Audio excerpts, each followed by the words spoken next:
Hello दोस्तों, इस video में बात करने वाले हैं बहुत इंपॉर्टेंट क्वेश्चन जो हिस्ट्री के हैं और क्लास 10 के स्टूडेंट के लिए बहुत इंपॉर्टेंट है। तो चलिए देखते हैं। देखिए दोस्तों, यहाँ फर्स्ट क्वेश्चन दिया गया है, टोंकिन फ्री स्कूल कब खोला गया था और टोंकिन फ्री स्कूल की स्थापना के पीछे फ्रांसीसियों के किन्हीं दो विचार का उल्लेख करें। या फिर क्वेश्चन इस तरह से भी पूछा सकता है, टोंकिन फ्री स्कूल की स्थापना के पीछे कौन से विचार थे, वियतनाम में औपनिवेशिक विचारों के लिहाज से यह उदाहरण कितना सटीक है। तो देखिए यहाँ पे है क्वेश्चन, जब भी पूछा जाए टोंकिन फ्री स्कूल की स्थापना के पीछे कौन सा विचार थे, तो इसका आंसर हम लोग डिस्कस करेंगे। ठीक है, तो देखिए निम्नलिखित विचारधाराएं थे।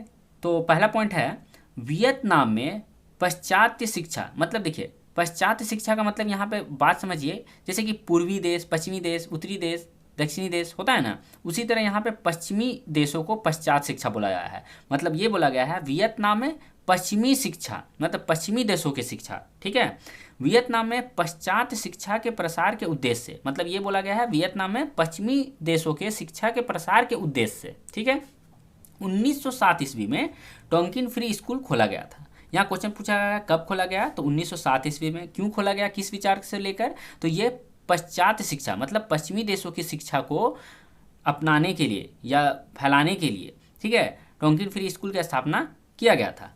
देखिए इस स्कूल में अन्य विषयों के साथ साथ विज्ञान, स्वच्छता तथा फ्रांसीसी भाषा भी शिक्षा दी जाती थी। देखिए क्या बोल रहा है कि ये स्कूल जो 1907 में खोला गया था, इसमें अन्य विषयों के साथ साथ विज्ञान, स्वच्छता और फ्रांसीसी भाषा की भी शिक्षा दी जाती थी। ठीक है, इनकी कक्षाएं, ये जो कक्षाएं होता था स्कूल का, ये शाम को लगती थी। शाम में ये क्लास चलाते थे। ठीक है, तथा उनके लिए अलग से फीस ली जाती थी। देखिए शाम में भी क्लास कराया जाता था, ठीक है, विज्ञान, शिक्षा और फ्रांसीसी भाषा के लिए, और इसके लिए जो एक्स्ट्रा चार्ज किया जाता था।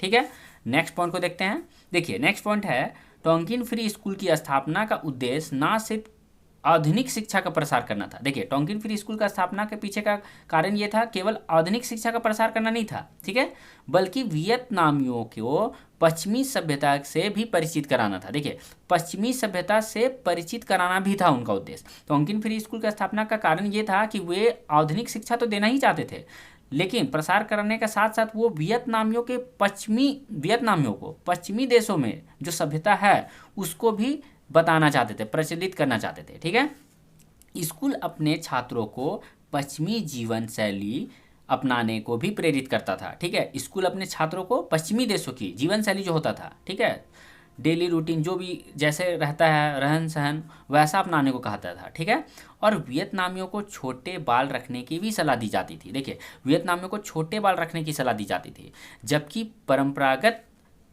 रूप से वियतनाम लंबे बाल रखते थे। देखिए क्या बोल रहा है, वियतनामियों जो थे वो बड़े बड़े बाल रखते थे, लंबे लंबे बाल रखते थे, लेकिन टोंकिन फ्री स्कूल की स्थापना के पीछे उनका कारण था कि आधुनिक शिक्षा दिया जाए और पश्चिमी देशों की सभ्यता को थोपा जाए। ठीक है, इसलिए, और उनका कहना था कि छोटे छोटे बाल रख दें, लेकिन वियतनामियों का क्या था, उनका परंपरा था कि बड़े बड़े बाल रखने के लिए। ठीक है, नेक्स्ट पॉइंट को चलते हैं। देखिए नेक्स्ट पॉइंट है, औपनिवेशिक विचारों के लिहाज से, ठीक है, फ्रांसीसियों द्वारा उठाए गए उपयुक्त कदम का उद्देश्य वियतनामियों पर फ्रांसीसी संस्कृति को थोपना था। उनका कारण ये था, उनका मेन मकसद ये था, देखिए फ्रांसीसियों का मेन मकसद ये था कि वियतनामियों पर वो फ्रांसीसी संस्कृति को थोपना चाहते थे, इसलिए ये स्कूल की स्थापना कर रहे थे। ठीक है, तो हमको लगता है कि आपको ये समझ आ गया होगा क्वेश्चन का आंसर पूरा तरीका से। तो यदि आपको अच्छा लगा है तो जरूर लाइक करें इस वीडियो को और दोस्तों के साथ शेयर करें। थैंक्स फॉर दोस्तों, मिलते हैं नेक्स्ट वीडियो।